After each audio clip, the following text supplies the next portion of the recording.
Listen closely, good friend. Lend me your ear. I'm about to tell you a tale, an ancient story of a mighty hero, Volga Vseslav'evich, the greatest of warriors, the son of the most ancient Rus. You've never heard of feats like these, only sung in the loudest songs, in the legends of old.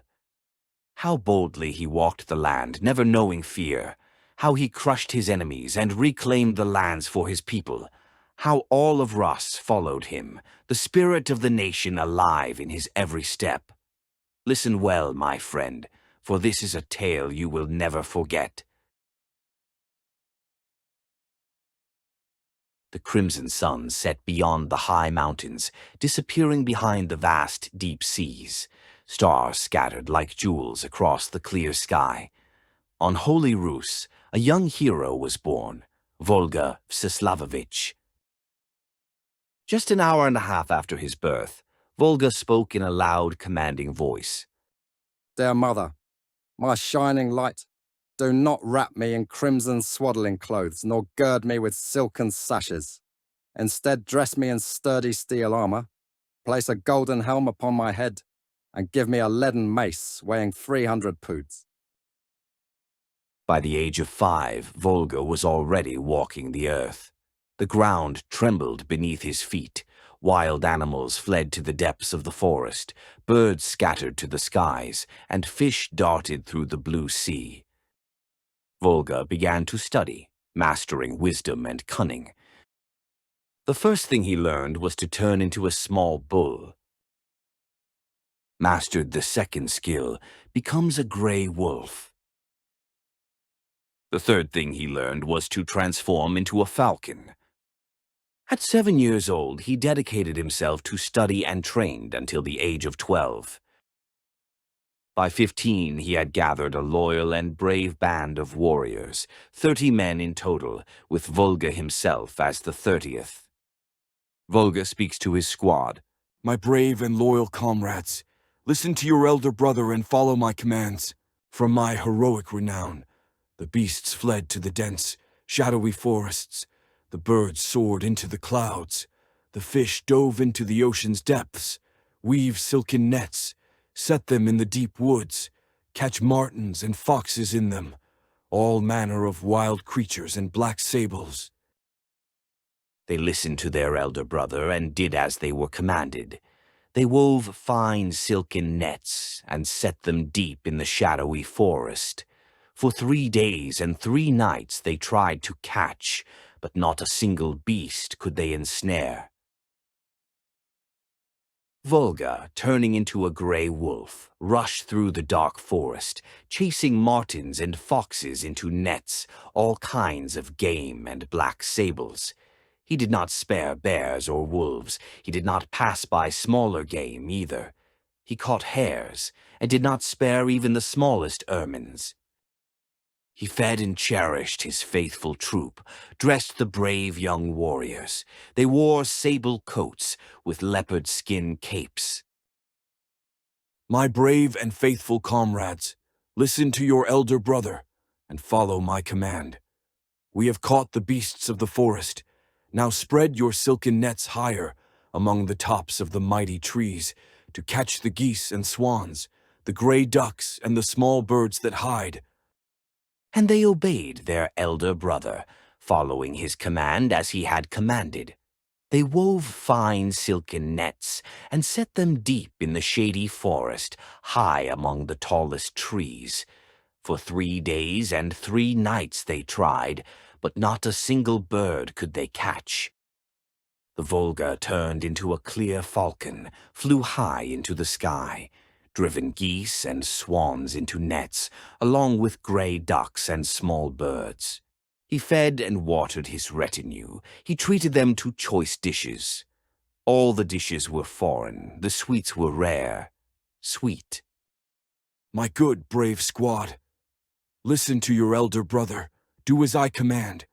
We have caught all the animals and birds. Now go to the blue sea, build an oak boat, tie it with silk nets, and attach golden floats. Catch big fish, sturgeons and beluga, and pikes and roaches. and they listened to their elder brother. They did as they were told.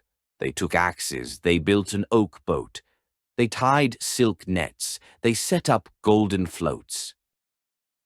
They went out to the blue sea. They fished for 3 days and 3 nights, but they didn't catch a single fish. The Volga turned into a pike fish, dived into deep waters, frightened the fish from their camps, driven sturgeons and beluga into the nets, large pikes and small roaches.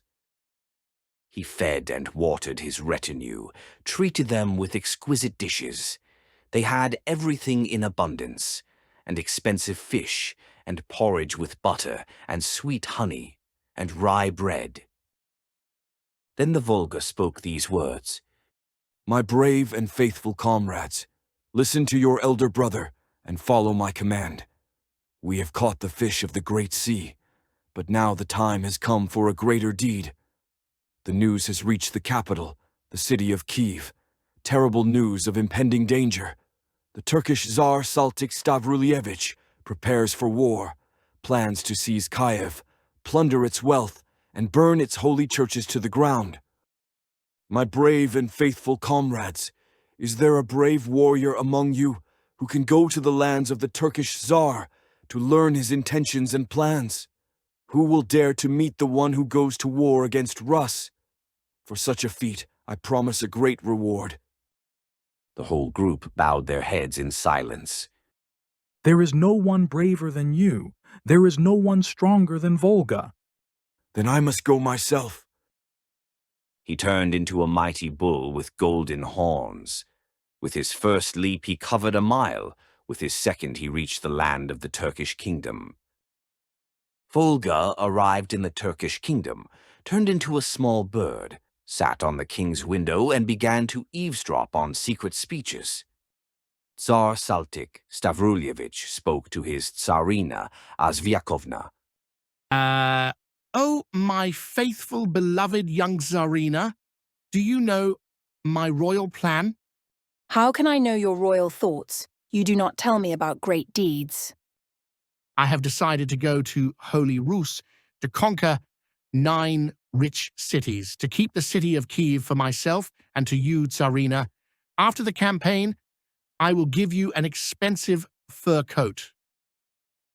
Oh, Tsar Sultan, I had a strange dream last night. A small bird flew in from the east, and a black raven rose from the west.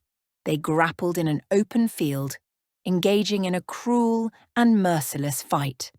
The bird plucked all the raven's feathers, scattering them to the wind. The bird is Volga, and the black raven, Tsar, is you. The king was angry at her words. He struck the Tsarina across her beautiful face and threw her on the stone floor. I will go to Holy Russes anyway. I will conquer 9 rich cities, and I will rule in the city of Kiev. Hearing the Tsar's angry words, Volga quietly descended from the Tsar's window, turned into a grey wolf, and rushed to the stable. He went through all the best horses there and bit their throats. He turned into a small ermine, swiftly slipping through the deep cellars. He gnawed through the strings of the taut bows, bit off the sharp tips of the arrows, dulled the shining sabers, and bent the maces into arcs. Then he turned into a falcon, flying high into the clouds. He flew far across the open fields, back to his faithful and brave band of warriors. He woke up the noble warriors. Get up, my brothers, fine fellows, my brave and faithful squad. It's not time to sleep. It's time to get up.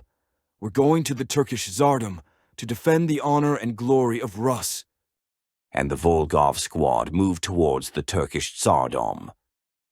They came to the towering white stone walls. The walls stood high, the gates were iron, fastened with copper hooks and bolts, and the guards kept watch both day and night. The gates were so narrow that only an ant could crawl through them. The young warriors became despondent. We are doomed to lose our heads. How can we get through? But Volga was cunning. he turned into a small ant and turned his entire squad into ants. They passed by the white stone wall under the gate to the other side, to the Turkish Tsardom. He turned his band back into brave young warriors, fully armed with weapons and equipment. Then he spoke these words.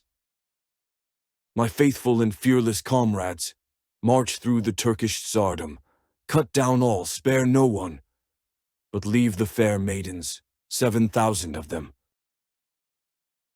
Volga's detachment swept through the Tsardom, killing everyone in its path. Only the girls were not touched. There were exactly 7,000 of them, no more, no less. And Volga said these words. My faithful, brave warriors, our task is now accomplished. We have defended Mother Rus, divided the spoils by right. With great treasures in our hands and a glorious victory, we return to our homeland.